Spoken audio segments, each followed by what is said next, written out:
Hey, what's going on, people? What's going on, good people? Peace and blessings, beloveds. Peace and blessings, beloveds. Welcome to TrailBlazerz Radio. I am your host, Mr. Frederick Beatty, and y'all see these people that's arrayed in front of me, man. We got Miss Quint Jones, we got Coco Fenton, we got LSG, we got my brother and sis Tony and Kai. We also have Miss Eric and Bree Smith in the building, y'all, and we are about to talk about relationships.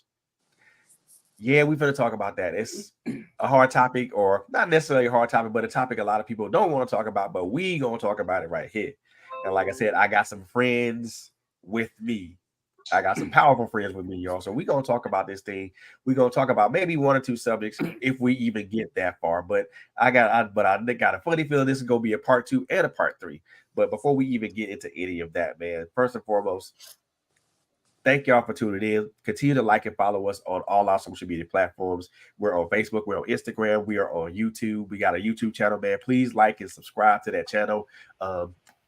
It's something that tongue-tied.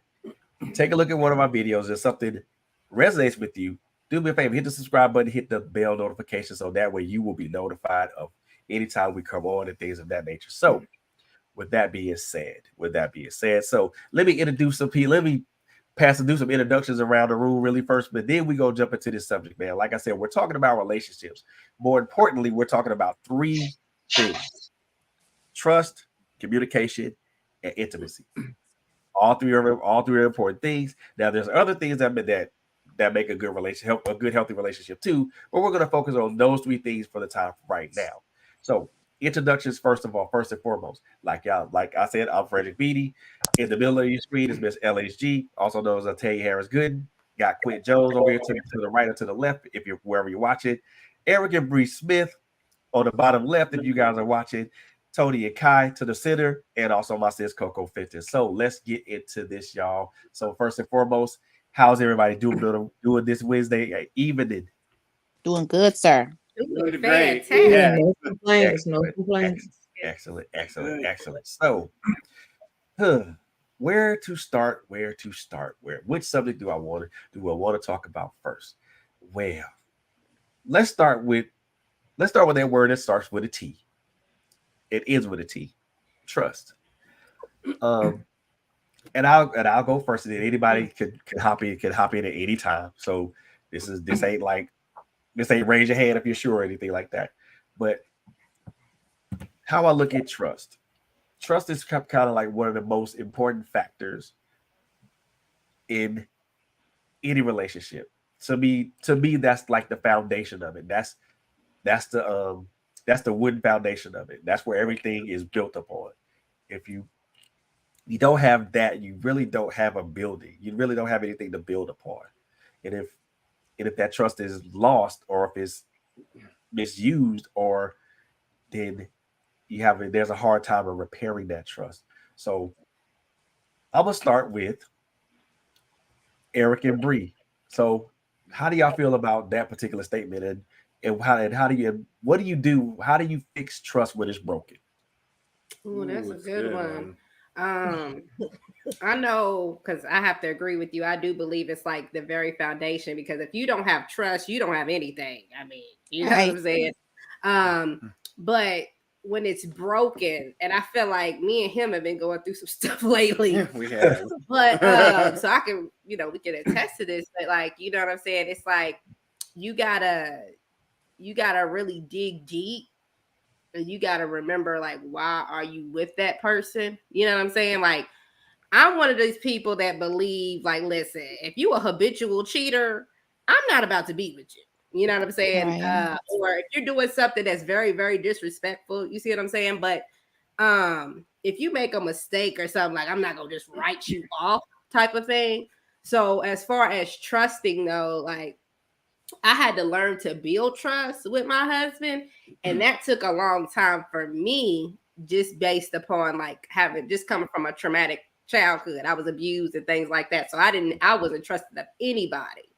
And then going through therapy, I kind of learned skills on being like, okay, let me be more open and express my feelings and things like that. So I trust him a lot more now than I did originally in my relation when we first got together. But like I said, lately, We've been a little rocky, but not a whole lot. But like I said, I always come back to the center of like, why are we together? I know we're together for a purpose. We're here for a reason. And ultimately we put our trust in the Lord. So absolutely. That's what we're gonna stick to and stick to our vows. So that's yeah.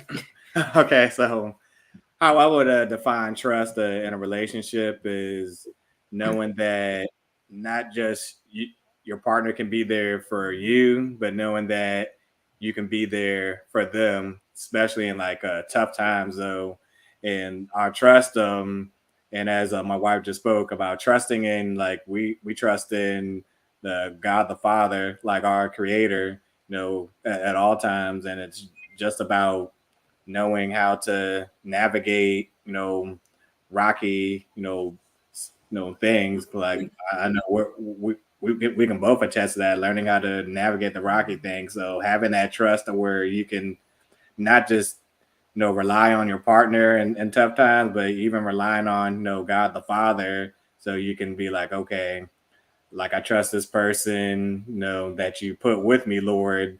So how can I like best, any place that's wounded in me still, how can I, allow myself to be free and let them in without pushing them away? So trust is keeping them, close to you, just as you would keep God close to you. I love that right there. I mean, I do. Tony, I know y'all got something for that. Don't be quiet now. I'll go because we know Tony's long-winded. So. No, but going with like what Bree said, we know Tony likes to talk. Tony loves to talk, but he has good points when he do talk. But I think when you've come from, like Bree was saying, and a background where you've been through some things, you've gone through some things, whether in your childhood or childhood on up. For me, it was just all the way up until I met him. From abuse as a child to abusive relationships, and not really looking for me, it was looking for things in the partner that I should have already had established in me. So when you don't have those roots, you don't really understand trust. You don't understand love. You don't understand, how even a relationship works on any type of level. You have your idea. And then when people don't meet that idea in your head, for me, it was like, oh, something's not working, something's not right. You're not doing what you're supposed to be doing. You're supposed to make me feel this way. You're supposed to do X, Y, and Z. And so I got to go. But it took a lot of therapy. And in our people, that's a whole nother topic of discussion, but like there's nothing wrong with therapy. We definitely need therapy to get to the root of problems, because you can't you're broken and you've gone through all of these things. How can you trust your own judgment, especially when history says, well, I've got all these broken relationships and I've got all these broke, so there maybe there's something wrong with me. I can't trust my own judgment, so how can I trust this next person that I'm going to get with to do all of these things? But yeah. So trust for me it's still, we've been together 14 years and people are still like, when I say that, they're like, what do you mean you still don't? Because I'm still healing. You know what I mean? I'm still a work in progress. And you have to be able to trust someone for me is knowing that whether you're in my face or not, I trust you to be the same person that you would when I'm in front of you. So, people, I trust you as far as I can see you. If you only can trust them when you can see them, that's not trust. Them people go to the store, I got to go with him. She going to the doctors, I got to go with her. Like, why y'all got to be together all the time? Because y'all don't trust each other apart from each other. So with Tony, he knows I'm the people, his boys want to take him out, go. Because what I look like, I got to have, you can't go to the club. You can't go out with your friends. I can't go. Like, no, go do you. Have fun. Because I have to trust that when he's out in that environment, he's still going to remember he's my husband. That's right. Ooh-wee. Coco? in the same on the reverse side, he's still got to he's got to know that I'm gonna be his wife wherever I am. Wherever she Right. is. It's Go, go ahead, bro. it is. Trust is a hard thing. Go ahead, bro. Trust is hard. It's not always automatic for everybody. And I've been blessed with a good woman who, even though she struggles with the topic of trust, I've never been as trusted by any woman. Like, she wholeheartedly puts her trust in me to do what I'm supposed to do, to represent the marriage and to represent her. So it hasn't been, for me, trust hasn't been as big of a topic, because I do trust her because of the way that she treats me, because of the way that she is with me. I know I can trust her. I know her mind, which is what a lot of people don't look at when they get into relationships. They don't take the time to get to know who it is they're in a relationship with. Really? They don't get that chance or take that opportunity to break it down and say, okay, what am I looking for and where are we headed in this relationship? What are our parameters, or, what is it that we want to achieve? Where I fell short with the trust, because trust isn't just a physical thing. We tend to, when we talk trust, we normally talk about, well, I can't trust her to go out and be around this guy or that guy. But trust also comes in with what you're dealing with as a couple. Like, I recently, like Eric and Bree were saying that, they've had a rocky moment going on. And we were the same way. And people that know us would never have known that we were going through, because you have to be able to trust your partner to have your heart protected as well, not just with the cheating, and it could be a matter of things, and they could be relying on you and needing you to show them something. Her heart is in my care. My job is to protect her heart. So if I do anything that's off keel, if I speak wrong to her, if I come with attitude, which is what my issue was. Like, I wake up and there would be days where I'd be mad at the world. Now, I'm not verbally abusive to her. I don't call my queen out of her name. Never that. I don't, we don't have bad physical battles. We don't do none of that. That's not happening here. And I'm not out there cheating. But I wasn't protecting her feelings, because, see, I'm the type of guy, I get upset and then I'm off to the corner somewhere. I'm doing my own thing. I kill them with silence. And it's not that I intentionally do that, but that's what I did with her. I'd be upset and it's all over me. It doesn't need to come out my mouth, and it never does. But that I'm upset. And I'd wake up mad at the world, and she would have to bear that. So it became well, Tony's on his way home. Let's make sure everything's copacetic, because we don't want him mad. Right. And that wasn't protecting her heart. And when she literally broke it down and tell me that, it hurt me to the core, because I'm like, I never wanted her to have to walk on eggshells. She trusted me with her heart. And in some regards, I failed her in that prospect. So I had to go back, reinvent me, not just for her, but I didn't like what I was seeing when it was brought to me. So I'm like, okay, I need to fix this. I need to fix me. Even if it's not for her, I need to fix me. It benefits her, but I need to fix me. And that trust, it's a broad spectrum. It's not just about, him going out and hanging with some female and cheating, or she going out collecting numbers from dudes.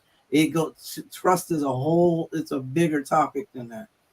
You have to be able to trust in different areas, because there's that dependability. She's depending on me. I'm dependent on her. It's a heart issue.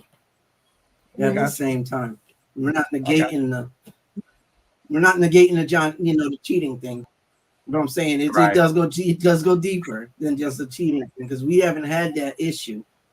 We've had other issues, and trust is huge, very huge. So would y'all agree with this statement that I'm about to make? So would y'all believe that trust is more than just physical proximity? It's also emotional proximity.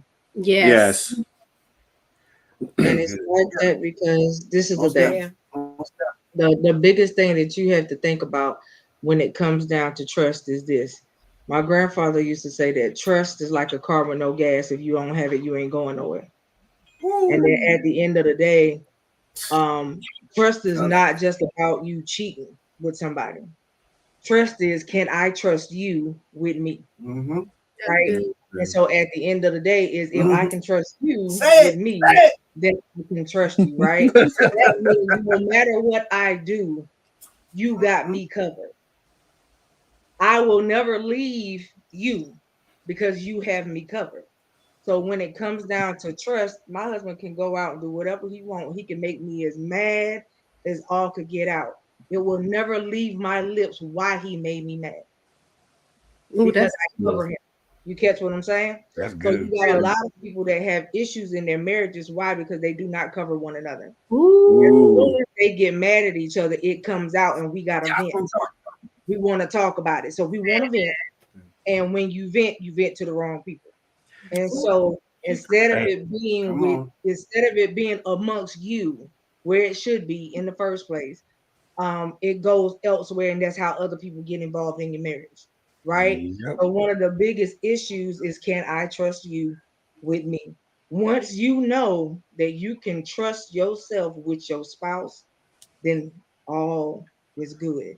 No matter what happens inside your household, all is good. Why? Because he covers you, she covers you, God covers you both. So at the end of the day, he has to be head, because this is the thing. The Bible tells us that love covers a multitude of sins, right? Yep. And so no matter what goes on in your house, the love of you two have to cover what happens in your house. So trust is a big thing, yes, but it's not just about cheating. It's about, can you cover me? And That's good. And I Well, love you- that statement that she just made. Love that. Can you cover me? That's It's awesome, so and that's perfect. Yes, it's so important to be able to cover your mate. And I look at it like this. I don't have trust issues. I trust you to be who you are. If you're going to go out there and cheat, you are a cheater. So I trust you to go out there and cheat. If you're going to lie, I trust you to go out there and lie. If you're going to steal, I trust you to go out there and steal. If I entrusted you with my heart, I expect you to represent me, to protect me, to allow me to walk in security with you, because I trusted you with this. I trusted that you had enough God in you to represent me at all times. Right. So that brings stability to your relationship. I don't have trust issues. I trust you to be exactly who you are. It's an action word, just like love is an action. Right there. Action word. Yes. That's it. That's it. And I think the reason I said that it's more than just a physical proximity, it's also emotional, because I think when we talk about trust, there are emotions that are brought into that. One of those emotions is anger or disappointment. The more common one, at least in my experience, is disappointment. Mm-hmm. You know, But see, that's the thing though, Fred. You cannot be led by your emotions. When Exactly. you are led by your emotions, it's always going to be something. Why? Because your emotions will steer you wrong every time. But when you are led by the truth, it's different. Because you can't expect somebody to give you something they do not have the capacity to give. And so at the end of the day, you can sit here and say, you know what? I just like Quint just said, I expect you to be who you are. Yes, I do. But with that, because I know who you are, I can't be disappointed. Exactly. And I can't compare every relationship to my past relationship. That's not fair to the new person that you're with. If this is your individual and you went through something in your past, why would you bring their insecurities, your insecurities into your new relationship? So you walked into a new relationship broken, And now that you walked in that relationship broken, you expecting that new person to build you up. No, you're broken. 9 times out of 10, you found a broken person, and a broken person and a broken person equals a broken person. It does not equal a whole person. Right. Doesn't. And I can't We don't teach enough about healing ourselves. Right. Right. We don't talk enough about healing ourselves. We can't be fixers though. Nope. We got to stop trying to be fixers. At the end of the day, you get with people and you feel like I can fix you. How can I fix you when I came in broke, you came in broke, we broke together, and we both trying to get our life together. So I can't fix you either. At the end of the day, women, I love all the ladies on the screen, but we do not have the power to make a man change. Say A that. man has to want to change on his own. And so at the end of the day, you could be one of the reasons why he chooses to change, but we do not have the power to make a man change. Mhm. And that's vice versa too. That goes there. That goes the other I way. was just about to. I was just Vice gonna. versa. That goes in Vice versa. I was just gonna speak on that because Right. when we first got together, like, you know, I'm not gonna lie. I mean, I thought I was together. You know what I'm saying? And I was praying, I was asking for my husband. I said, Lord, release my husband. I'm ready. Because on the She was. outside, I look fine. You know what I'm saying? But when we got into that thing, it was like, nah, baby girl. The Lord had to show me. It was like he opened up a spiritual mirror and was like, you see all that ugliness? You got all that trauma. And you bringing this onto this man right here. And you Yes. expect him to function in that? Like, no. And he had to break me and be like, no, you're going to get healing. Physically. And like literally, we were doing marriage counseling, and I'm telling you, that whole when I came and told you that it's you, like that was really the epiphany because I thought it was him, and it was like, oh no, it ain't even you, it's me and my trauma. And she like, yeah, you need to go see a trauma therapist because you need to work that out. All the issues you got with your daddy, all the issues you got with your mama and your family, and the abusive relationships and all that you've been carrying that for years.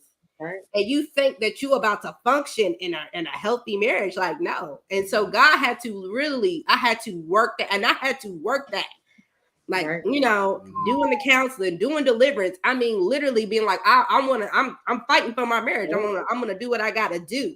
And I just love what you said about that covering piece because a lot of us don't know that. Because that's the first thing we want to do is go and run and vent and tell everybody, your family, your homegirl, everybody.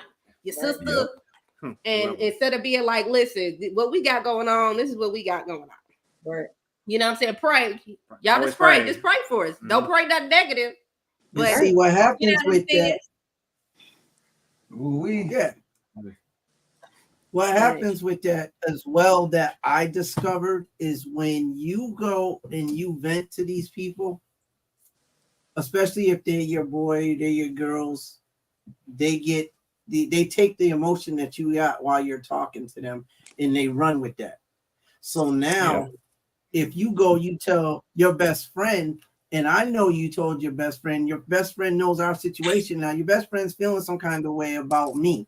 By the time we done solved our stuff, she's still feeling some kind of way about me. So now there's a relationship that's tense that was fine until we decided to share the business from the inside. And my thing is, I don't have a problem with people. I don't have a problem with people not knowing my business. If they see, like a lot of people, they look at Tasha and I, they're like, you guys are a power couple. You guys are this, you guys are that. You guys work great together, you know. And Tasha and I had a conversation. It's like, yeah, but we're not always as tight as that. And it's a misgiving to them. In my head, I'm like, we're giving them hope. If they see the good in us and they see what our relationship is what it can be for them, then they may strive for that. They're not going to feel hopeless and be like, well, every time I talk to somebody, they're going through something. Our relationship's even worth it. They are worth it. You just have to put the work in. And I don't have a problem with them seeing the beautiful side of a relationship. I mean, there's nothing wrong with it. They don't need to know the business. They don't need to know what you're dealing with. And then they base their relationship on, or what their expectations are on what they're seeing from us, and all they're seeing is negative. It doesn't work like that. So I'd rather not vent to people and put my stuff out there on Facebook and everywhere else. I don't want to do that. That's not what I do, because I don't feel that it's a positive type of move to make. And people don't have to know everything. And then even with the people that you do choose to talk to, because we don't always vent to each other, we do have select people that we do talk to, but making sure that those people are going to keep it real with you. Like, I don't need no yes person in my ear, you know, like, you know what he did? And they be like, yeah, girl, you need to leave him. Yeah, he's stupid. Like, nah, I don't need none of that. If I'm wrong, I need you to tell me I'm wrong. Those are the type of people, if you go and vent to somebody, make sure it's somebody who's going to hold you accountable. Like, Kai, nah, sis, no, you was wrong. The way you handled that situation, you was 100% wrong. That wasn't cool. You know what I mean? Like, you need those type of people, not them. I don't need no yes friends. Like, I don't, if I'm wrong, I need you to tell me I'm wrong so then I can fix it. I don't want people in my life that's just gonna ice. I don't need that. But you keep your circle small, and it's got to be people that you know have your best interest in heart. Like, we've been together 14 years and we still talk to those same people. Like, we wouldn't be here together if it wasn't for them same people. 14 years later, it's the same people that I talk to. Like, when we first got together, Facebook was my venting. I don't keep it real. Facebook was where I went to, and I would tell it all in a heartbeat, get mad, and I'm right to this stupid money bitch. Yeah, you know. But then you look stupid because now 2 days later, oh, my baby, I love him so much. And like, wasn't you just cussing him out 2 days ago? Like, you look crazy when you do that. People are like, don't love him. We need to call 911. Like, blink twice. Are you okay? Like, what's going on over there? You know, so like he said, sometimes you got to keep. So I know everybody wants to put everything on social media, but we end up looking crazy when we throw everything on social media. Like, stop Facebook dumping everything, and some things need to be kept private. Everybody don't need to know everything. Right. All business ain't everybody business. Right. And you got to be careful too, is that you have to have sound counsel when it comes down to marriage issues. Mm-hmm. If it's not sound counsel, we ain't gonna have no counsel. The counsel gonna come from the Lord himself. Okay. So you know, it's just one of those things where if it ain't sound counsel, that's the reason why. Not saying that I don't have single friends, because I do, but I don't deal with my single friends a lot. Right. And because a lot of them they don't know nothing about a marriage relationship. So I can't talk to you about marriage. Right. I can't have this conversation with you. Why? Because you ain't been there, done that yet. So there's no conversation for us to have. And at the same time, if we go out, I act like I'm married. So at the end of the day, I'm not a married woman trying to live a single life. You know what I mean? And so I've been around a lot of different women who do that when they go out with their homegirls or whatever. When you go out, you act like you ain't got no husband at home. I can't do that. That's not me. I can't function that way. Because when I go home, I love to see that chocolate man that belonged to me. I don't know about that. You know what I mean? So, you know, that's one of the things that a lot of people don't get. You have to find reasons of your why that y'all choose to be together every day. I find a new reason to fall in love with him every single day. But he gives me reasons. You catch what I'm trying to say? And so like, it's just like so many different people. If people don't tell you the truth about marriage, am I telling you that it's peaches and cream? No, because that would be that would be a lie, and the truth wouldn't be nowhere near that statement. No, it's not peaches and cream. But let me tell you something. Your marriage is what you make it. What you put in it is what you will get out of it, and all of that good stuff. So at the end of the day, it's about what you're giving it. You got to ask yourself, what are you feeding your marriage? And at the end of the day, that's it. And you got to realize that everything that you do plants a seed. it plants a seed. So if you're planting negativity, you dumping everything on Facebook, 9 times out of 10, no so-called friends on Facebook want your man or want your woman. So as soon as they see you acting up, that's their reason to slither in. You gave them an open door. Mm-hmm. So they saying, yeah, girl, go Right. ahead, leave him. And they sliding up under him. Yeah. Listen, you I gotta mean, be people careful. be- Looking for a reason. Yeah, I've seen it. Trust me, I've seen it before. And see that That's why that you don't really tell everybody your business. Mm-hmm. Okay, your No. best friends be the ones. It's like a snake in the grass. You gotta keep your grass cut. Yeah, they will try to roll up on your man or your woman. But I always believe that with a married couple, should always hang with married couples to build your relationship up with your, not saying kick your old friends to the curb, but sometimes we have to think what's more important: keeping my marriage, my woman happy, my man happy, or keep hanging out with my single friends.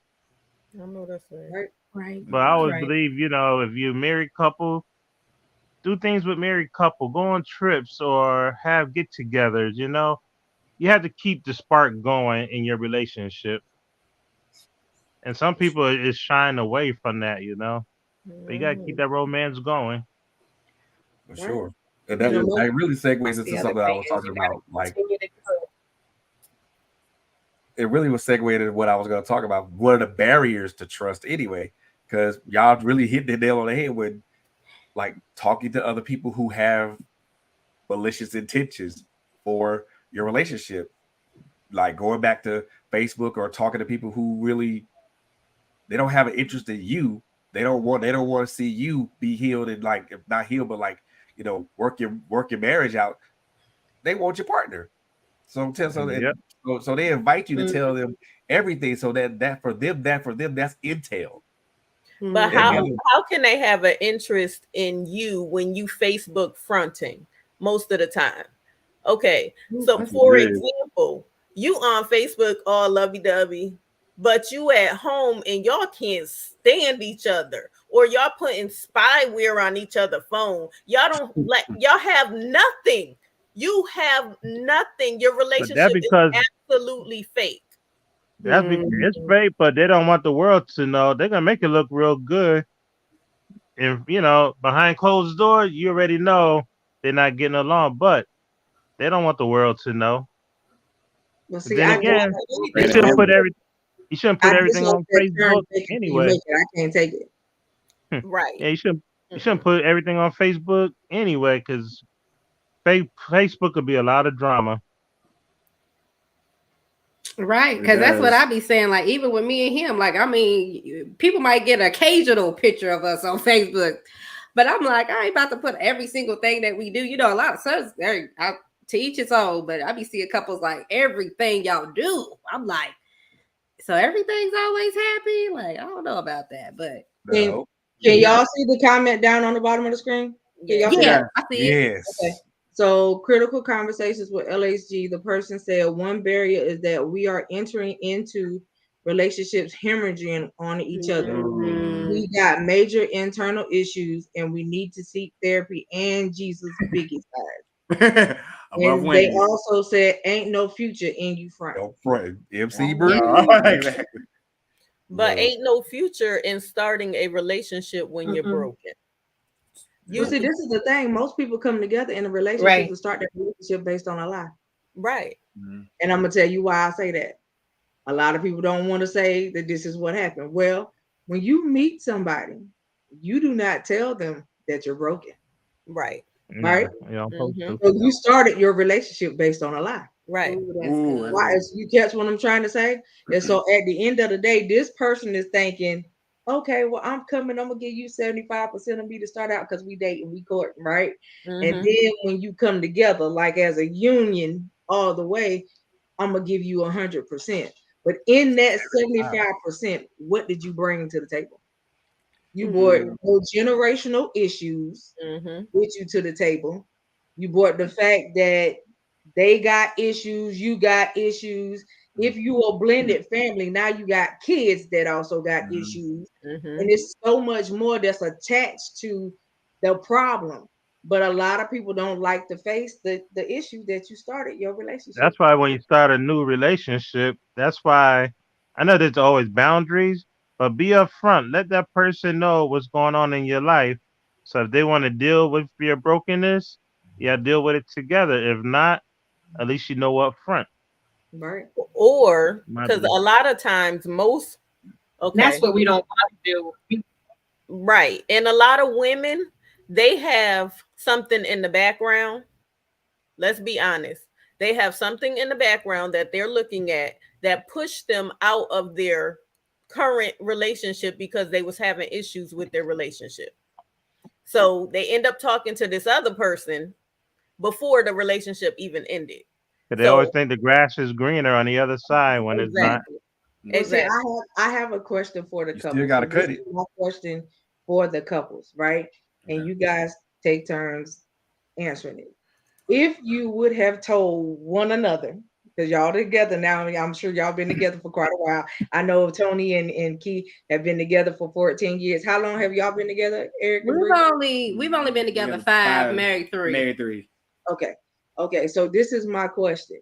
If from the start you would have told them the real you, everything about you, do you still feel like y'all would have got married?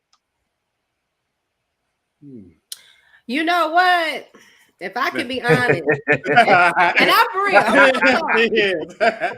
Go ahead. I'm real talk. So when I first met him, and I had told this is what I told God. I said, if you want me to marry somebody, I gotta tell them the truth.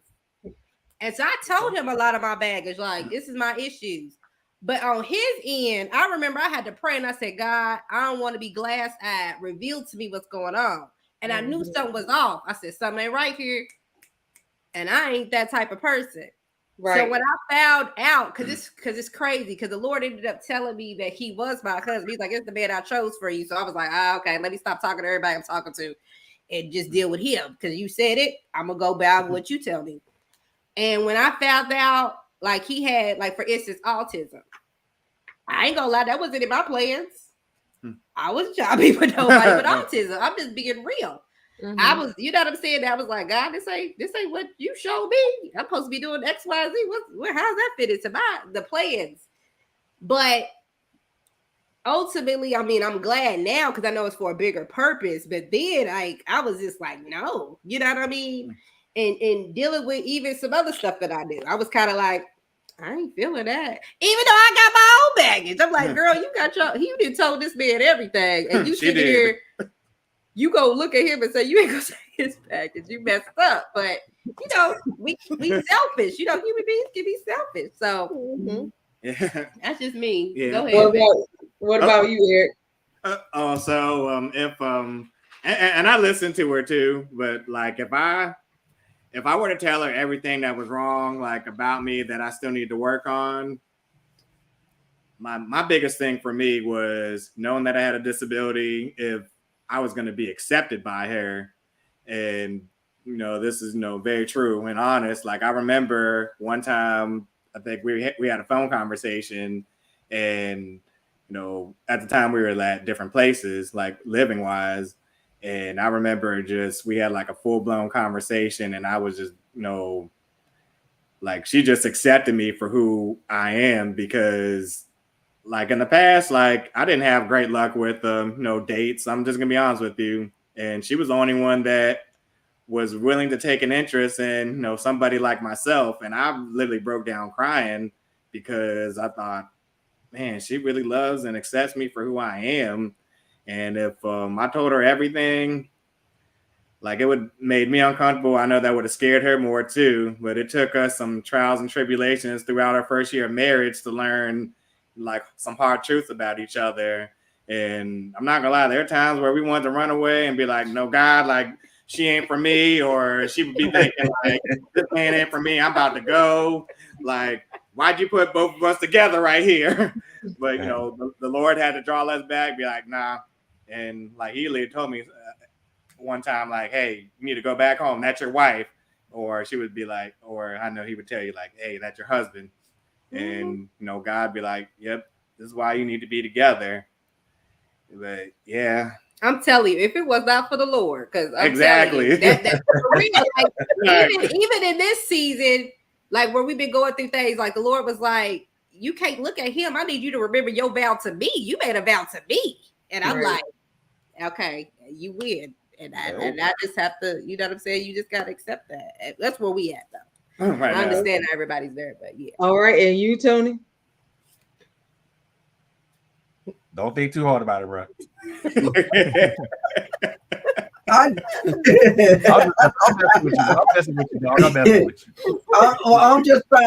I'm trying to look back. I'm trying to look back at the beginning of the relationship. Because we had a history before the relationship. So the relationship brought in something different. And I feel like we were at least 97% open with each other. Like, she put everything on the floor. She really did. I can't say that I was shocked by anything major. Like, there might have been little things here and there that were inside of things that didn't really affect our relationship or didn't affect what we were doing. At least it didn't feel that way. But she was very open. She's a very open person. So the stuff that she told me, for most people, that would have probably made them run, because it's like, whoa, you way too open. But she was very open and very honest about her feelings and her past and what she's gone through and what she's looking for, what she needs. She was determined to have that better life, and she knew she couldn't do it without being open and honest. And I gave her everything that I thought I would need her to have. Like, I didn't purposely try to hide anything out there. I did try to let her know about my baggage. I let her know what was going on. I let her know how I felt about things that were going on inside of my life. We tried to keep it there. We really did, because we both had an understanding that we can't go forward if we don't know what's going on with the other person. We needed to know. And we also needed to know what direction the other one wanted to go in. So she was very adamant about, look, I'm not going to be your playmate for like years on end. We're, you know, like, we're together now, we're dating. I'm going to give you such and such amount of time to get it together, figure out what it is you want to do. But then I'm moving on, and it'll be with or without you. I need to know. I'd rather be with you, but this is what I need to do. And she was very open about that. Like, it wasn't a threat. It wasn't like, okay, well, it's going to be my way or the highway. It was basically she understanding that this is what she needed in her life. This is what she wanted in her life. And she put it all on the table. Everything was put on the table. So in turn, I did the same thing. Got a question for you, brother. Not to cut you off. Yeah. But do you find that a woman open herself up more than a guy about their feelings and everything? That's a given, actually. I loved, I can only speak for my relationship. I love the fact that she was open. I did. I love the fact that she was, because I've had plenty of women in my life that weren't open. They brought baggage and they didn't even unload any of it. Like, they left it. They came in the house but left their luggage in the trunk. Like, so didn't know what they had going on. It was refreshing for me to know what was going on in her life, because I can't be a helpmate to her if I don't know where she needed help or what her expectations were. I couldn't play my part. I couldn't do my part if I didn't know what my part was going to be in her life. It felt good for her to be that open, for us to be able to talk. And I'm good on communication. That's the thing. Without communication, a relationship is dead. You need communication. Without it's nothing. So I was heavy on communication, and she was very open. I was open, and that's how we ran that. And that's the honest to God's truth. Communication's always been our thing, and we still are learning how to properly communicate. And it's gotten so much better than it ever was, because I used to be afraid to communicate with her. Like, I didn't want to lose the best thing I had in my life. So feeling certain ways, I would hide those feelings inside. Again, I'm that guy that gets up in the morning and I'm upset, but I don't say anything. because it's like Yeah, I me didn't too. want to. I felt that was protecting her in some weird way. I thought that was protecting her. I don't need to tell you what I'm stressed about. I don't need to tell Right. you what I'm mad about. Or if I talk to you about this, we're gonna end up fighting, and I don't want to do that. So I'm not gonna converse on how I'm feeling. But I couldn't take it off my face either. So we're learning that communication thing, and I'm getting a whole lot better at it than I ever was.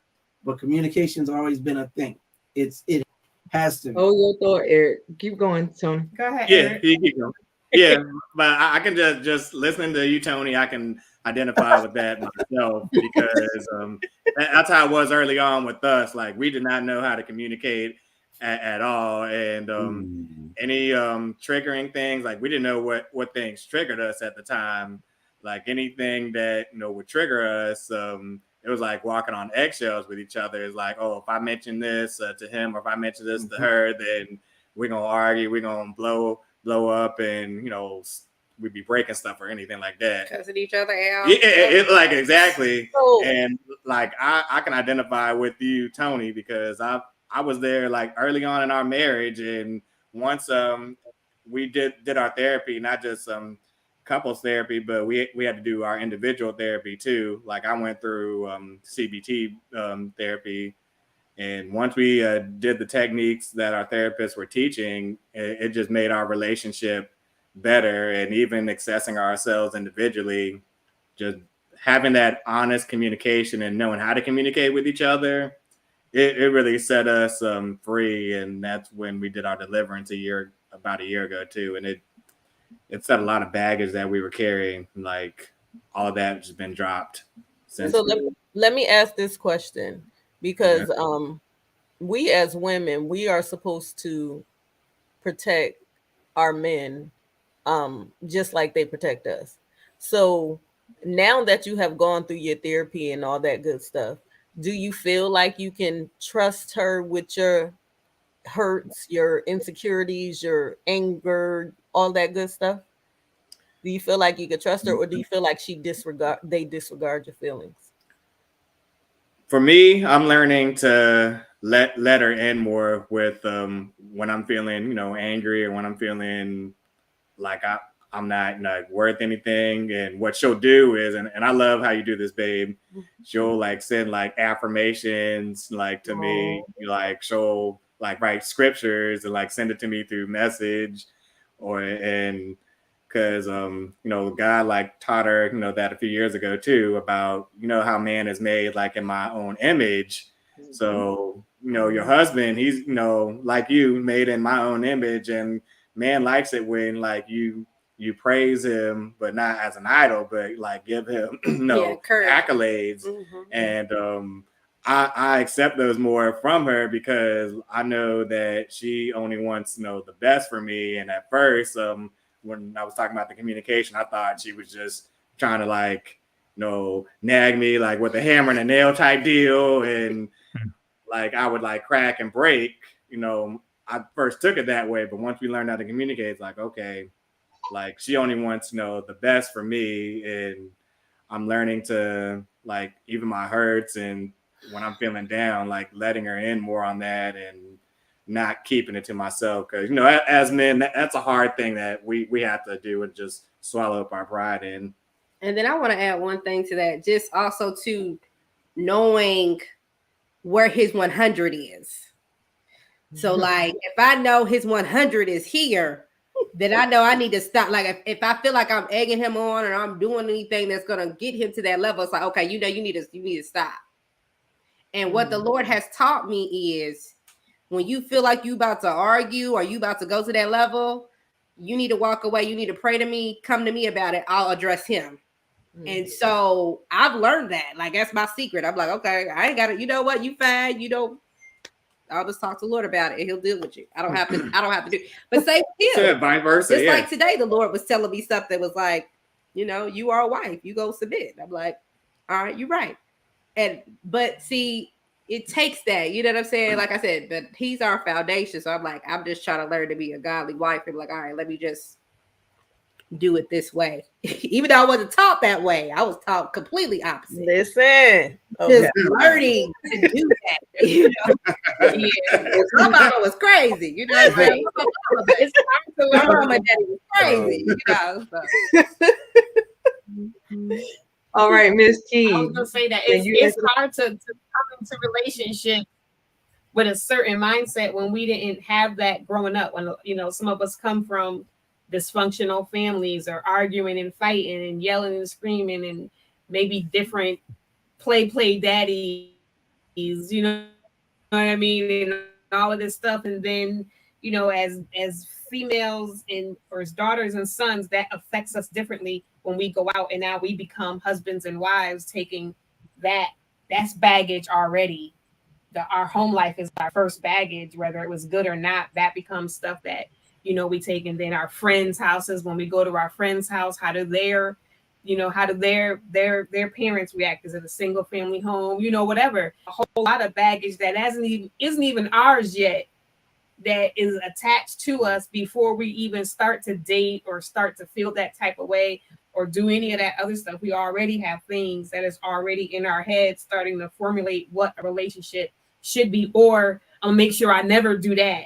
And then we try to do anything, anytime. I know for me, anytime anything began to look like my daddy, I had to run. Like, nope, you raised your voice, I can't talk to you. No, I think you was gonna hit me, so nope, I can't do this. Or Right. you or as much as I tried to run away, I found myself in the exact same situation. So it just becomes, that I don't know, that kind of back Can I and say forth. this? But when One of the go biggest ahead. things I've learned, because I grew up in a home that had a lot of domestic violence, I never wanted to be a byproduct of my relationship. Now, I ended up in 2 marriages. First one, it was a lot of verbal, emotional, mental abuse, just what I did not want to deal with, but I dealt with it. Second one, he was an addict. Taking all of that, what I have learned is never to let a third party interfere in your marriage or relationship. Third parties can be anything: money, other people, kids, whatever that is. If it's not pertaining to us, that other stuff we can't be in disagreement over. And we need to be able to come together and talk, because 9 times out of 10, my temper and your temper is not going to work. And I don't want a bunch of clashing and fighting. If we're adults, we should be able to talk like adults. Because other than that, you might as well. I don't want it. I've seen it coming up too much. So don't yell at me, because it does something to me. So it brings a whole nother side. Don't mush my head, because you might see a whole nother person. Y'all see Quint. Y'all didn't see a Quintus. A Quintus don't got no home training. So y'all don't want to bring her out. A wise man said to me, listen, if you work on making me happy and I work on making you happy, then we don't got nothing to worry about. You don't have to worry about our anger coming out, because we're not comfortable in the relationship. We're working on making each other happy. Makes sense, right? Right. And if God is the head, then hey, we ain't comfortable. God's the head. I could submit to my king the way I'm supposed to. He can be the man that he's supposed to be to me, and we good. I ain't saying it ain't gonna be no issues, but it'll be a bond that can't be broken. Right. Amen. And that bond is important. And everything that you just said, I liked when you mentioned the different interfering factors. Those factors play a huge part in our everyday life from time to time. Like you mentioned, money, for example. Money can be a huge factor for some couples. Like, it broke one of my relationships straight down the middle, just broke it. The conversations that have to be had, these are conversations that have to be had in the beginning of the relationship, so that you can be on that same page. Because if you're not, these things can come in and they can tear your what you think is strong relationship. It could tear it apart. And I mean, That's I've seen it happen in my own relationships several times over. So you are absolutely correct. These things do happen. They come in and they tear things up. And the only way to survive those things is to communicate and to talk about them ahead of time. You have to do it because, like you also said, things are going to happen. Everything's not always going to be peachy keen.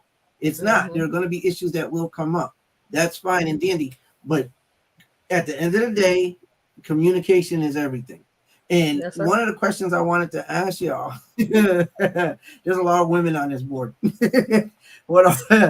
It's been said that women think differently from men.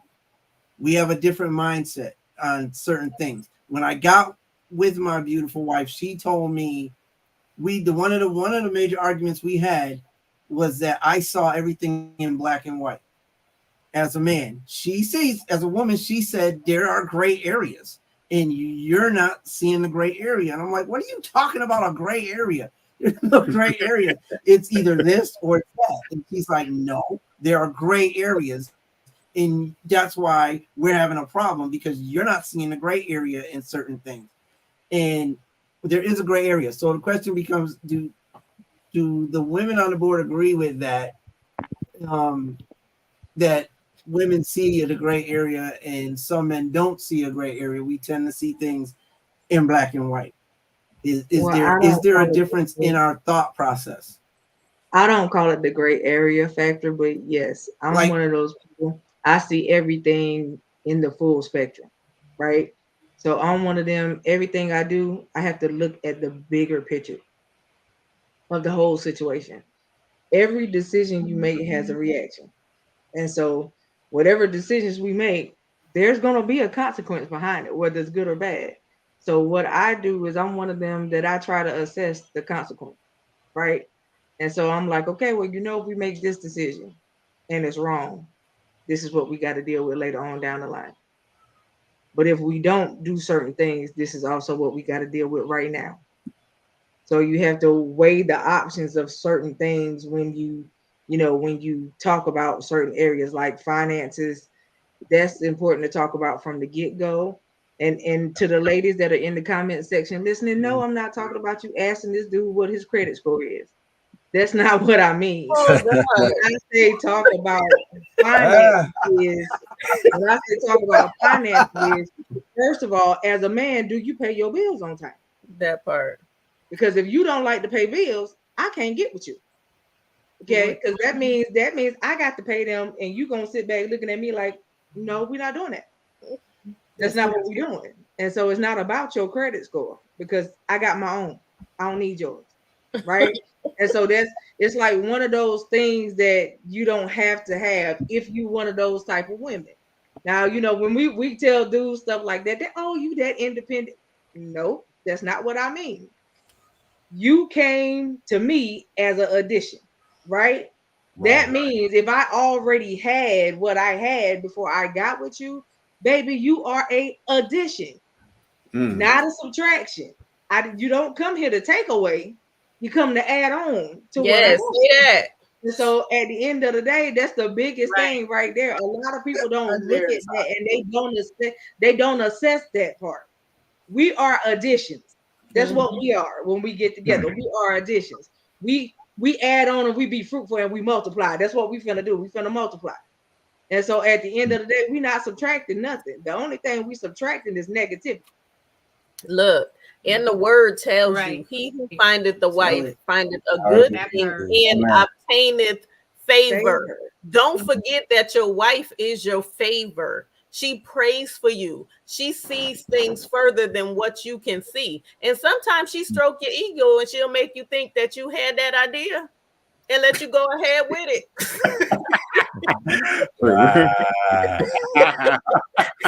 But she just 100. So that woman, she is your backbone. She keeps you strong. She like Coco says, she makes you fruitful tenfold and she multiplies. You know, you bring home the bacon, she gonna throw it in the pan, she gonna cook it up, she gonna make sure you got more than enough. It might be some leftover. That piece of bacon might make 2 meals, baby. She is that woman. And you gotta realize what you have. If you don't know what you have, you mess up your favor. And baby, and messing up your favor. Yeah, that's where, you know, like you were saying, where we don't keep it real from the beginning. You know, everybody puts on fronts when they're first getting to know each other. We always want to put our best foot forward. We're gonna look our best every single time. He gonna look his best, take you to the best, you know, but within doing all of that, we're putting on the facade. We're not talking about the important stuff. Like, I wish we could go back to the days when I was younger and we called it talking to each other. Like, oh, I'm talking to so-and-so. It meant we were dating, but talking meant we were talking. You know, like we were getting to know each other, and they don't do that anymore. Like, you lead a club and that's my boyfriend. You don't even know his last name. You don't know where he lives. You don't know anything. He got 20 kids at home. You don't know nothing. But he cute and he bought you a drink, so that's my man now. Like, what in the world? Like, the whole drink. You know, everybody has said as time progresses, the real person comes out. You know, and now us ladies feel like we stuck. You know, because now we done invested our time, our emotions into this person, and no, we just gonna love him enough to get him to change to be the man that I thought he was, and you know, and it's crazy. We got to get back to put all your cards on the table. Like, maybe not the first date, you know, maybe the first date you size them up a little bit, but why waste time? I don't want to love your potential. But listen, did you catch what she said though? Right. Yeah. Did you catch what she said though? I need y'all to catch what she said, because too often than not, a lot of women marry because they saw potential. That's right. You saw potential. Well, and you know what? They will tell us ladies that. They will tell us ladies that we are supposed to see the potential in a man and love him until, but they don't tell men that. We are supposed to come ready as wives and be ready to roll out. But we are also supposed, like, why do we have to love your potential, but we have to be all set and ready to be what you want us to be right from the get-go? Like, you're supposed to cover us. So if you're not prepared to be a husband, why are you in the lane with the husband? Step in the ring. Stay over there with the men that are trying to get themselves together. Don't step over here until you're ready to be a husband. Like, you understand what a husband is supposed to be, right? A husband is supposed to lead his household. Husband's supposed to protect the household. Husband's supposed to provide. Now, in these days and age, it don't always mean that means she ain't working and just you are, but you still supposed to provide. If you ain't got no job, you ain't trying to get a job, you don't know nothing about respecting women, every other word out of your mouth is BH, this, that, and all of that type of stuff. Get out of the husband line. You're not ready. Get back over there. You know what I mean? And part of it is our society and our parents are not holding our sons and our daughters accountable. We know he got 3-4 other girls, and we not saying nothing to him about why he cheating. You know, like, well, that's them girls' fault. But you got daughters too. And if that man was doing that to your daughters, you have a whole fit. So why is it okay for your son to do it? Right. Like, we got to hold ourselves. We got to hold our children. Men have got to step up to be influential to these young boys who don't have men in the household. Like, that's in the Bible. Yeah. Right. You know, that's in the Bible. Like, y'all know that there's boys in the church that don't have father figures. The other men in the church ought to be stepping up and giving them a father figure. Like, that's in the Bible. You know, like, come on. We, as a community, we got to do better. You preach. It's a clarion call for the men to step up into their right place. But the thing of it is that the reason why they won't is because the men have been put down so much they refuse. You know, there's a lot of men that don't know how to deal with affirmations from a woman. You tell them, listen, you the king, you king. What's going on? What's the problem? And when you say that to them, they looking at you like, what you mean? Listen, I know what the last one told you, but let me tell you who you are. That This part is who you right are. there. This is who you are. You are not just somebody baby daddy. No, you're not finna be like your father. You're not finna be like your uncle. You're not finna be like your granddaddy and the one before him either. You can outgrow every statistic that was ever put on your head. Stop assessing yourself to the labels that have been placed on you as a black man and a man, period. A lot of females don't understand that a black man has a hard job every day. Why? Because he's black. Yep. That's the main issue. Is because he's black. Now the other part is he's a man. So now you have to tell him it's okay. Baby, do you? It's okay for you to say how you feel. It's okay for you to feel like you are less than, but to me, you're not. Right. To me, you everything that you can be. To me, you are the king of my castle. You the apple of my eye. And boy, See, and that's but that comes when it comes Coco. When it comes down to it. But that's My what thing I'm is saying. this, though, like another aspect. Well, another aspect to that is that our women at times don't do their role of encouraging either. And you have men that there are those men that would step into that role, right? But you have women that won't allow them the space to step into that role. And I gotta be honest with it. Like, there are men who are out there and they do what they gotta do, but when it's time to say, correct, little Johnny, then Mama Bear is like, oh no, you're not gonna do that with my son. You're not gonna say that to my son. You're not gonna direct my son in this way, that way, the other. That's my baby. And talk to the son on their own and be like, he didn't mean it. He just that and the other. Yeah, I did mean it. You do got to go out and get a job. What do you mean I didn't mean it? Yes, he's got to go out and get a job. Yes, he's got to be responsible and learn some stuff. But Mama Bear will be the type that's like, but that's where y'all gotta that's work when you gotta work that out, and you have to determine, is that the relationship for you? Because a lot of times before you get married, those signs that it's not gonna work is already there. Yeah, you already was having problems before you got married. But somebody, okay, let me speak for myself. Let me just speak for me. My first marriage, it was projected on me. Okay. That prayer was projected on me. It was like I was 22. I was a baby. It was like, be in this prayer line every week. This man gonna get his life together. Go ahead, get in that prayer line. This is his mother, but she's also my pastor. You know what I'm saying?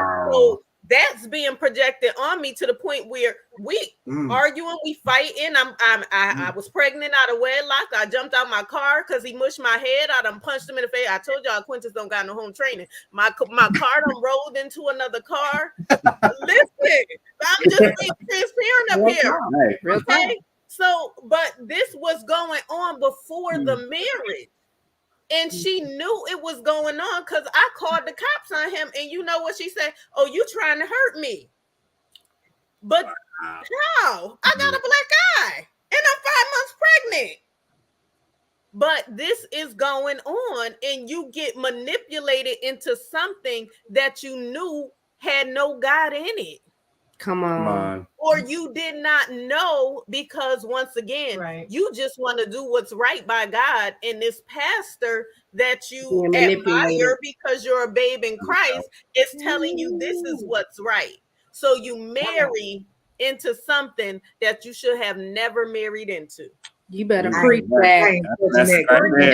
I'm not touching that because we're gonna change that into a whole nother topic. We need to go there. Exactly. So you gotta be careful, and you have to pray to God for a spirit of discernment because potential wasn't even there. But I thank God for my baby. I would have had my baby regardless, because once again, it was out of wedlock. And what did I go through? Almost dying because of the stress. Right. Let me just be transparent. My uterus collapsed. I had to have a whole emergency surgery at the age of 34 because I did not hear my family because I'm listening to this spiritual part. Okay. But it wasn't for me. That wasn't the spiritual part. I don't know Right. what that was, but that was not. It wasn't for That was me. a spirit. Yes. It was a spirit that was not Yeah, for I was me. gonna say that And was a I spirit. allowed it. Yeah. I Yeah. allowed this to take place in my life because I didn't know no better. Oh, Jesus. And I was married to it for 11 years. Ooh. Lord. Yeah. But y'all got to read the book in order to hear the rest. But anyway. All right. Thank you for your wonderful. I like that. I like that. disclaimer. Yeah. All But right. anyway, so be Shameless careful. plug for real. Be careful when you deal with these men and you looking at potential. Yeah, he got a job. So what? He don't know how to treat a woman. He got a woman over here. He just brought me to her house. Hold up. I just came out of her house. Listen. Didn't know if she was coming home or not and had a good time up in her house. Let's be real. Listen. Potential can kill you now. Potential can kill you. Okay. Can I make one Understand that. comment? Go ahead. You was on that. Listen, you was on that. But I'm like Miss Coco. I ain't gonna get all into it. But this is one thing I want to say, because I'm gonna say it on behalf of all the clergy. Okay. You make sure that you heard from the Lord. You heal yourself. I don't care how discerning these people can be. Remember, there is wolves in sheep's clothing. I don't care how much they tell you that they are pastor, prophet, teacher, evangelist, apostle, bishop, deacon, whatever. If the Lord did not tell, I'm telling you, and I tell my husband that I said, if the Lord did not say you was my husband, baby, we would not be here. I'm here.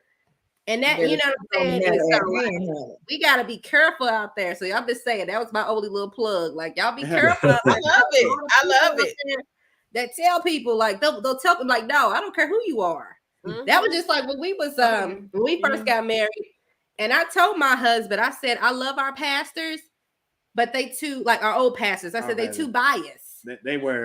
We need to go find people that don't know us from a can of paint, because what you're not gonna do is interject yourself into my marriage. Say and it. you causing Friction. issues. Yes, you're my pastor, you're my leader, and I'll submit to you. But what we got going on, that's between me and him. That ain't got between what y'all got going on. So please, y'all, just make sure you're being careful. I'm not saying don't get wise counsel, but you just make sure that you go to the Lord for yourself. Please. Yes. And stop chasing the next best prophet, because the next best prophet is bringing you what the Lord already told you, a confirmation. So if the Lord didn't tell you this, okay, then 9 times out of 10, that ain't it. The problem, Quinn, is you overlook the prophet in your house. That part, the Bible. And a lot of us don't have relationships with him, so we wouldn't even know if he was talking to us or not. That part. Right. Yeah. And then on top of that, if you don't, and Tony and I gone back and forth with we both come from religious families and deep in the church, and I've had my issues with church. I have an issue with religion. I don't have an issue with God. I have an issue with religion and church and cliques and all of what I think in my head that I know God has said this is what my church is supposed to be like. This is what worship, and then when I go into a church and I'm like, but this is just like going to a club. This is like high school. Like they're the teacher and all the cliques. You got the popular people, you got the people everybody shuns, and like this is not what church God is supposed to feel like. So we go, we don't go, we go, we don't go, we go, we don't go, but you have to have a relationship with him yourself, because you can't know if it's him if you don't know him. That's right. You don't know. If you don't know, you don't know. Like if I don't know what his voice sounds like, anybody could tell me anything and it'd be like, the Lord told me to tell you. Oh, okay. He's telling me that all the time. I would tell him something. He'd be like, well, God ain't told me, so I don't know what you're talking about. And I'd be like, well, how you know God didn't tell me to tell you? Because I talked to God. And if he wanted me to know, he would tell me himself. I'm like, well, I'm your wife. He wouldn't tell me to tell you. No, he's going to tell me too. He might tell you, but he's going to tell me too as confirmation. I'm like, oh, okay. All right. But that's what like you have to know. You got to have that relationship with yourself. Yeah, a lot of times you overlook the prophet in your house. So. Mm-hmm. And see, that's the thing. When you get together, and if both of you know who God is, He gonna talk to both of y'all, right? And He always gonna give one something for the other. Why? So you guys can cover each other. That's right. So don't look outside your house. Just like I tell my husband all the time, my husband ain't in the church like that. Woo, but when the man speak, when he speak, he be on it though. And I mean, when I say on it, he be in the vein all the time. So at the end of the day, I know when he say certain stuff, it's not really him saying it. I was like, okay, I got you. I hear you. All right, Lord. What's the next move to make? Okay, and that's what I do. And it's the same thing with him. He's watched me do what I have to do in ministry to the point where he don't say, he don't jump in and be like, he sit back and be like, okay, while you doing what you got to do, I got to cover you because you're doing your work. Right. And so that's one of the biggest things. Like at the end of the day, the covering part. That's it. I love that piece. Emphasize on that enough. The covering part is what's important.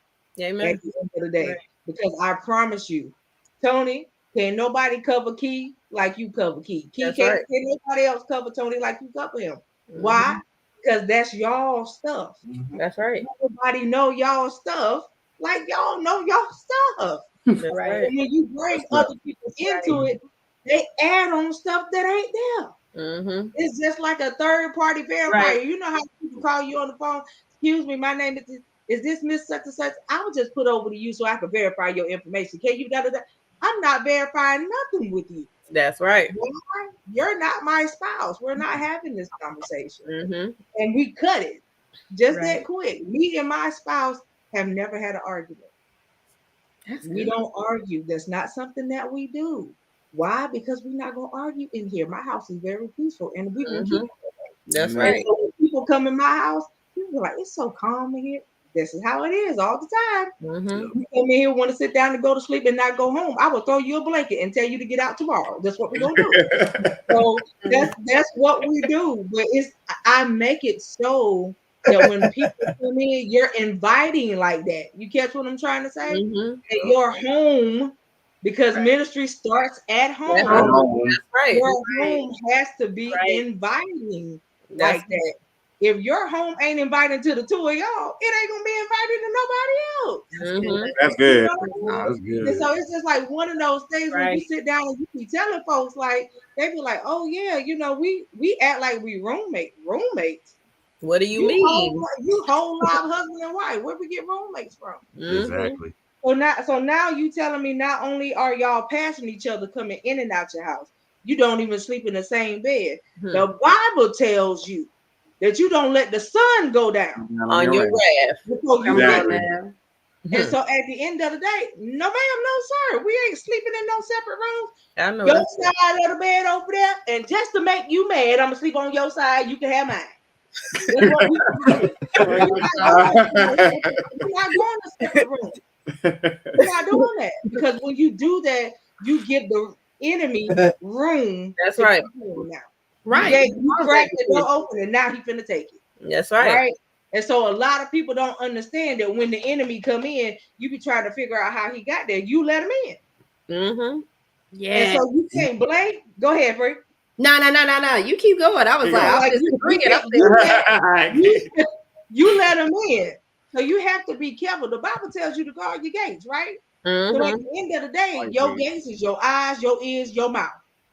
Right? And even your hands, because you can't touch everything. So when you allow everything to come in the gate, everybody can't be touching you.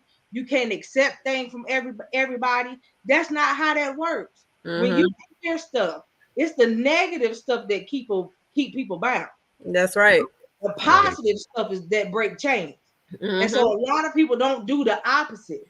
I'm not finna keep you bound, baby. Baby, I will encourage you so much that I will get on your everlasting nerves. That's right. What we're not gonna do is we're not finna stay bound like that. You got a job to do. Everybody got assignments. How can you reach your assignments if you don't get up off your do nothing and do something? You gotta at some point do something different. And different is what?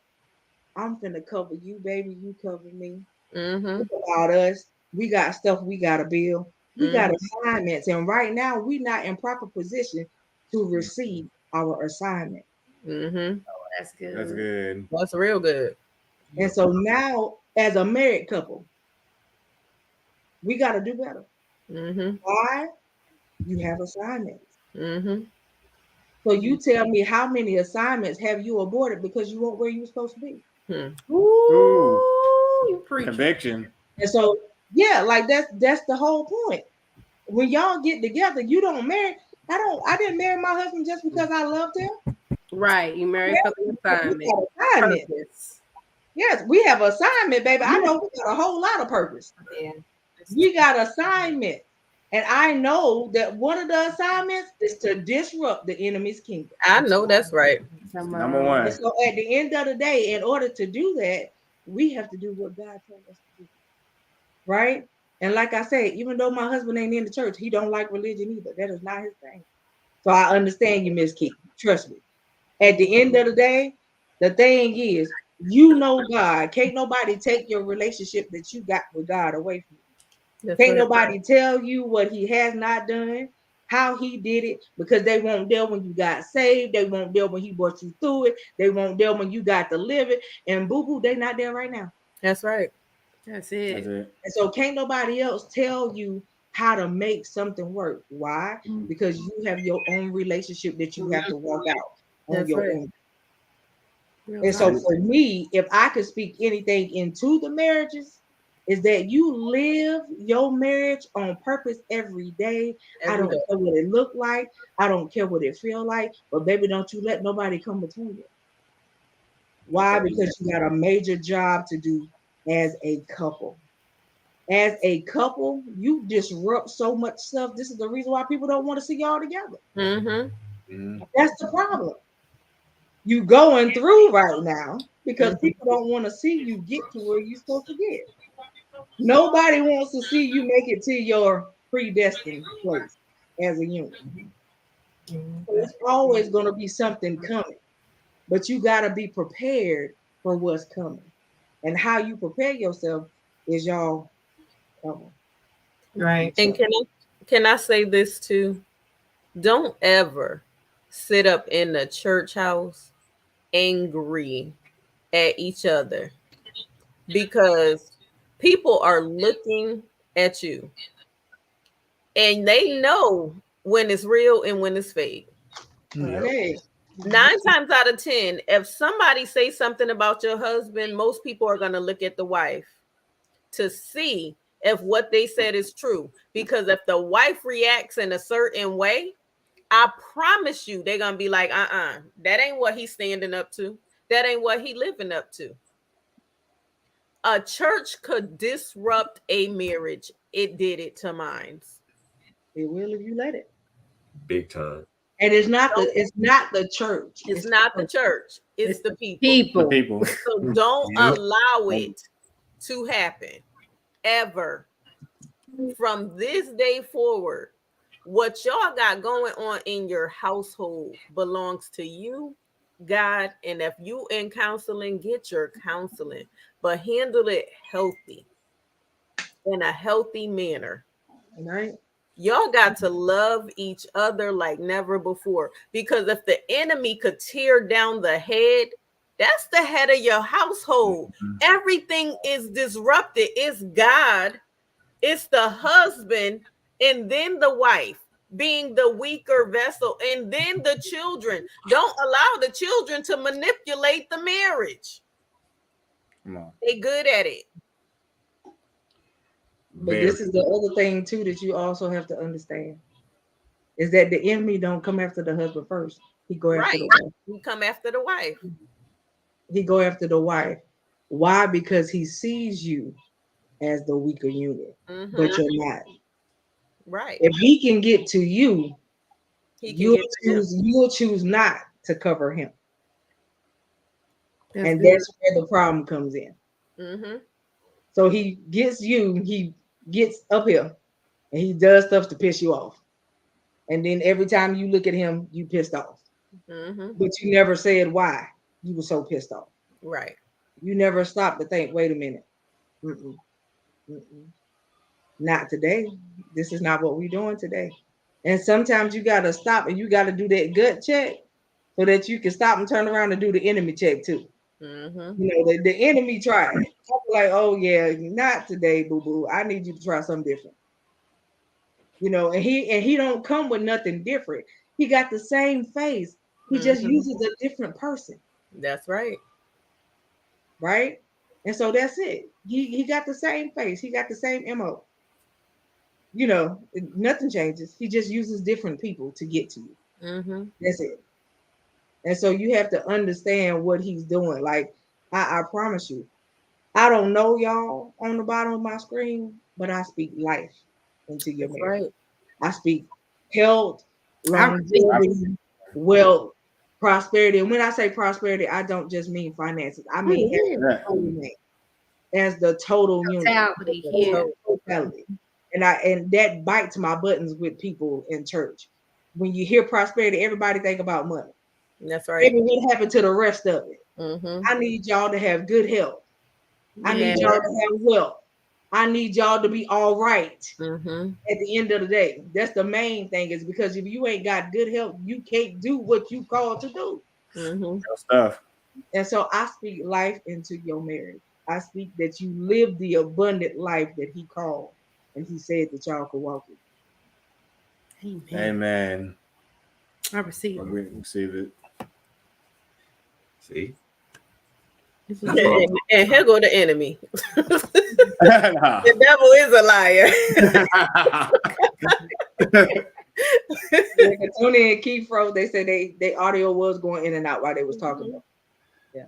The devil is a liar. But listen, another thing is, don't ever leave your house angry. Okay? Don't get in your car and drive. On the YouTube. Don't ever wait. What's going on? Uh-oh. Somebody said on the YouTube.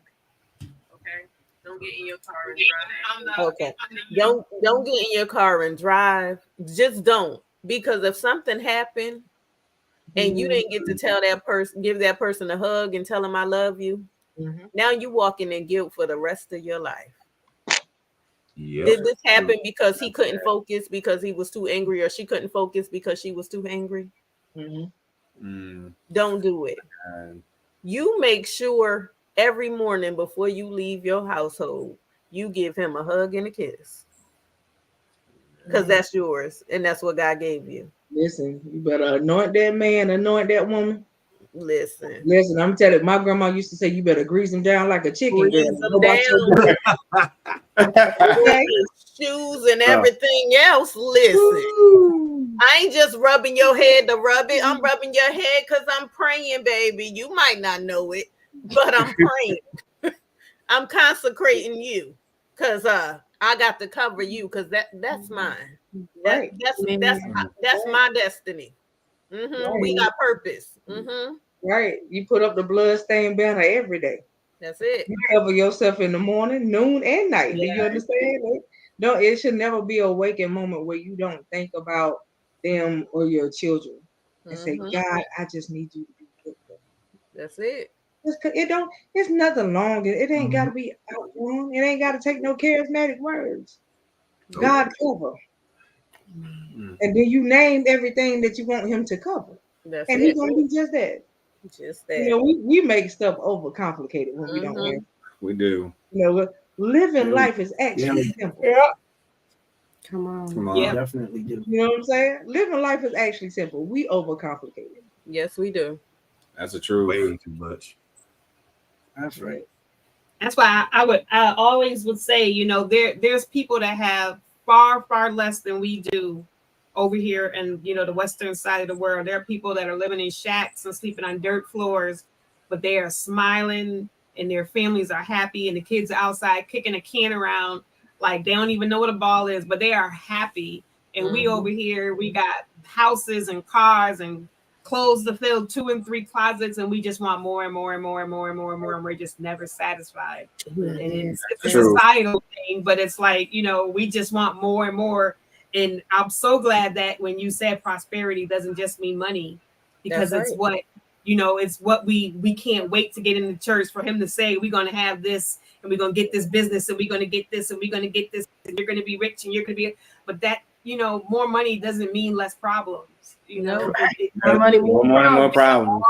Yeah, you can have all the money in the world. Them rich folks are the ones that are jumping out of buildings. Like, come on, that means miserable. Let me that tell you, doesn't mean less problems. there was this woman that had a whole lot of money. She was the most miserable woman and depressed woman. She bought her 19-year-old son a condo, paid a nanny for the rest of his life because he was autistic, and she killed herself. Oh wow. Wow. Yeah. So that you money, don't know. Like, No. I know, I don't know rich people, but I know some people who have a little bit of money, and they're like, you just don't know. Do people like me for me, or do they like me for what I can do for them? Right. Do they like me for my if I get close to her, I'll get to rub elbows with the people she know, and then I'll get to, speak some whispers into their ears, and now their connections are my, or do they genuinely like me? I used to always want, like, my prayer would be bless me enough so that I can bless other people, but it doesn't always mean in my head it was financially, like we have to be up here with the money so that I can dole out money to everybody who needs it, but money doesn't always answer people's problems, like, yeah, I can pay your rent for this month, but if you still don't have the money to pay it for next month, you're still in the same situation.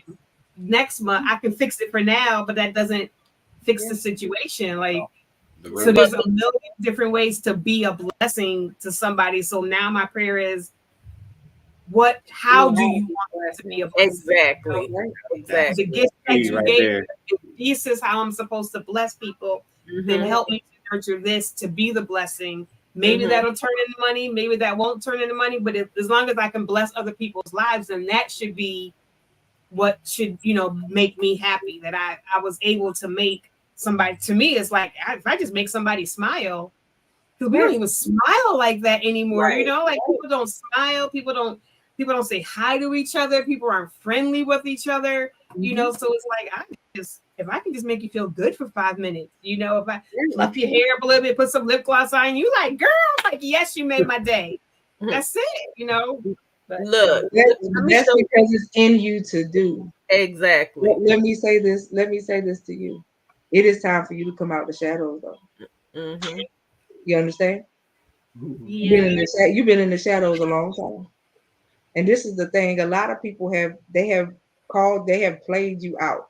And the reason why I say that is they put you on, they put like, oh, she not gonna, they don't even understand what they did when they did that. And see, that's the thing about you. You very humble, but at the same time, you bold too. You humble in the sense where you are humble, where you don't put yourself above and that you got to boast about who you are. But you boastful and bold in the sense where I'm not going to let you punk me though.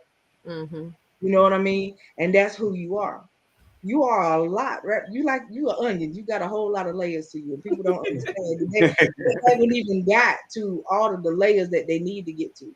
They just got the top part. They haven't seen all of Keith. They don't know everything that you possess and everything that you can do. But the thing of it is he gave you ideas and dreams to use. You got to put them out, because if you don't, you're going to leave with them. And that wouldn't be good. And you confident in what you do. Somebody needs what you have. And he's gonna make you're a resource tower, because you know a lot of people. And you have the capabilities of getting people stuff that they need. You're a resource tower. Use that and do what he told you to do. Coco, get out my head. So look, I got to be obedient at all times. So leave me. I was getting ready to say, you confident in what you do and you have a plethora of information. For example, you a lot like my sister Coco. Coco, I had a ministry for years, since 2006. And normally I'll be like, Coco, go ahead, do this. She know what I want to do. But she's a plethora of information. She has so many resources. So she said, no, This is what I need you to do. And this is how I need you to do it. So if you can teach the person how to do it, you're blessing them because they're never going to have to come back to you concerning it. And they can show somebody else, which would then benefit them because now they have their business as well as you got your business. So you done sowed a seed into somebody. You bought them groceries. Or you started that communication center, you gave them some jobs, so now they got finances coming in. Or you taught them how to start their own center. You are the resource. You just need to open it up. You confident in everything that you do, and you know you good at it because God gives it to you. See, I don't know where you see confidence. I don't know where you see. It's down there somewhere. You that one that you'll second guess it all the time. You gotta stop second guessing it. Say that He again. gave it to you. I said you're the one that you second guess it all the time. You gotta stop second guessing it. Yeah. Stop second guessing. Yeah. Stop second guessing who you are. You know who you are. Just walk in it. Because you can't be nobody but Key. So just walk in it. Fearfully and wonderfully made. Just walk in it. Yes, ma'am. And Mr. Tony, I don't know what you do. I don't know what you do business-wise, but there's something the Lord told you to do and you ain't done it yet. Oh. Yeah. See, this is what happens when these two come up on here. I move out the way. Listen, I'm gonna be. I gotta be. So I'm telling you, you know what I'm talking about. Get it done. You got a deadline. Get it done. Okay, now I didn't know I had a deadline. Got a deadline. Get it done. I didn't know I had a deadline. Okay. Get it done. I get it done. Get it done. Get it done. And Miss Bree. Yes.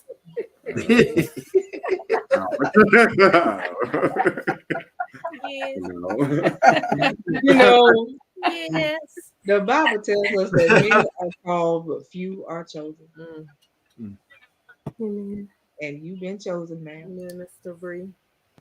At the end of the day, you know, people have tried to tell you who you were all your life, and they were wrong. But who you are in Him, you got to walk in who she is. Right? Amen. True. He has called you to be a mouthpiece for Him. So don't worry about what people say. Don't worry about how they look at you. Do what He told you to do. And do it in the manner that He tells you to do it. Why? It's His instruction. You can never go wrong with His instruction. Right? Yes. And let me tell you something. You and He, you know, y'all got some money-making hands. Right? So there's no lack. There's no lack. Every day when y'all get up and you look at your hands, tell yourself there's no lack. No lack. He gave me everything that I need. So there's no lack. Yes. Everything that y'all need for each other's household, there's no lack. Right. There's no lack because you got it. You know, y'all have stifled each other, right? And I say that because of the fact of not walking in who you are. So you not stifled anymore. Y'all have got to go and do the work. You know, the Bible tells us faith without works is what? Dead. Right? And so you sit back and you say, God, I need you. I want you to do. And He's like, okay, I heard you, but I gave you to you. I put it in your hand. I told you what to do. You ain't done it. Right. So now I need you to go do it. Everything you need is right there. It is. It's right there with each other. The wealth foundation is sitting in your house. Mhm. It's not outside your 4 doors. It's in your house. But it's meant for you guys to take it and blossom it outside of your home. Yep. And let me tell you something, Mr. Eric. Your disability does not define you, sir. Sure don't. It does not define you, honey. At the end of the day, you are a man of God, and don't you tell yourself different. You are a man with a whole lot of potential.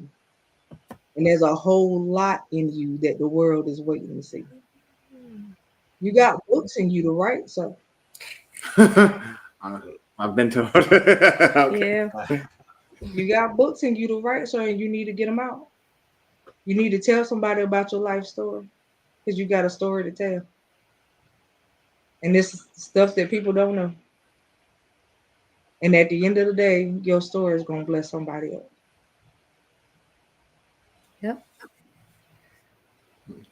God has ordained both marriages on this screen for a reason.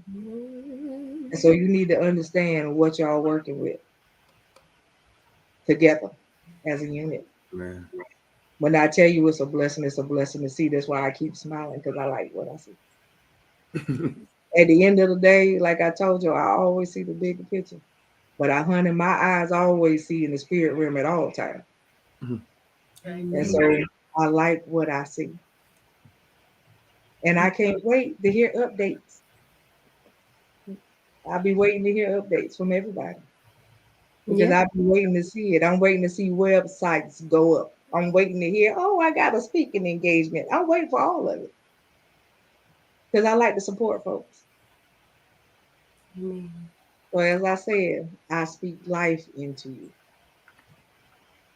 Now live the life that was chosen and meant for you to live. Together. Amen.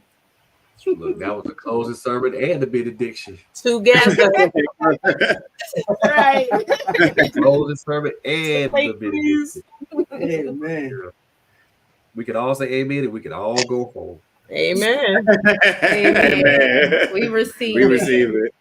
I tell y'all, I don't know about anybody else, but I've literally enjoyed this conversation, man. And we didn't get to the other 2 things I was talking about, so we definitely gonna have to do a part 2 and a part 3. I mean, if y'all are willing and able to do so. Definitely. Yeah. That's definitely. Yeah, definitely. You know, as always, you know, Quinn and Coco, man, y'all come in here, y'all just shut the whole place down.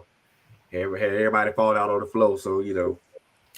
I knew that's Coco. But when y'all come back with y'all testimonies, Minister Bree, okay? I told you I'm waiting for updates. I told you. Yes. You come back with your business. Your nonprofit. Go ahead and start it. Yeah, you know, I'm waiting for Key to say she started her foundation. I'm waiting for the hubby to say he did what he was supposed to do. I'm waiting for Miss Bree to step on out and do what she called to do. I'm waiting for her to wreck house in somebody's church. Well, you know what? It's funny you said that because I am having my first conference this week. Not this weekend. Following weekend. Yes, ma'am. Yes, ma'am. Yes, ma'am. Go ahead. That's what I'm talking about. I'm waiting for it. And you, Mr. Eric, I'm waiting to read your book, sir. Yes. About that book for years. He looking at me like, girl, I'm like, you go write it. Just get started. That's all. Just get started. Well, if he needs help editing and formatting it, I got you. All right, amen. Look at God. I got you. There you go. See, when these two come up here, they shut the whole place down. And everybody fell out on the floor. They falling out. So I don't gotta do much. Just say we're dismissed. All right. So look here, y'all. This was a great conversation, and I truly enjoyed it, man. Special thanks to Eric and Bree Smith. Tony and Kai, man, look, y'all know I love y'all, man. I appreciate y'all, taking the time out of a Wednesday. Everybody taking the time out of a Wednesday evening to come up and talk to her and to just talk to our listening audience, man. I appreciate that, man. Coco and Quinn, y'all know how I feel about y'all. So that's why when y'all do it, I move out the way. I'll let y'all have it. I'll move out the way. So with that being said, y'all, first, like my sis Coco always says, man, we love y'all to life, but we also love y'all to live. Live every day on purpose. Make it count. Make it count. Yes, live. Make sure that it counts for something and not just anything. Yes. Yes. So, right. Man, look here. We love y'all to life. We love y'all to live it. Like I said, and like I always say, man, number one, take care of each other. Number two, be good to each other. And number three, we already know that it's a crazy world out here, man. So please, y'all be safe out there, man. We love y'all. Yes. And we'll see y'all again soon. See y'all later. Bye, everybody. Bye. Bye. Night. Good night.